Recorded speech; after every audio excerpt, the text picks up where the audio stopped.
আসসালামু আলাইকুম। দেখা যাচ্ছে কিছু গাভীর ৩ মাস বা ৭ মাস এই টাইমে আসলে বাচ্চা নষ্ট হয়ে যায়। আমাদের প্রশ্ন বারবারই কেন বাচ্চাটা নষ্ট হয়? এখানে গাভীর জরায়ুতে ওঠে সিস্ট থাকলে বাচ্চা পড়ে যায়।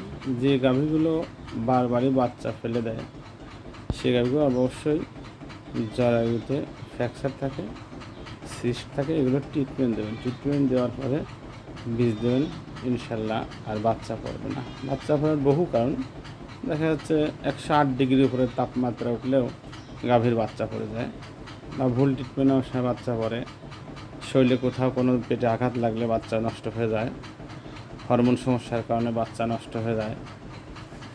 তাই বিশেষ করে যে গাভীগুলো জরায়ুতে সিস্ট থাকে অবশ্যই বারবার বাচ্চা নষ্ট করে দিলে পরে জরায়ুতে ট্রিটমেন্ট দেওয়ার পরে বীজ দেবেন, ইনশাল্লাহ আর বাচ্চা নষ্ট হয় না, বীজটা কনসেপ্ট করবে।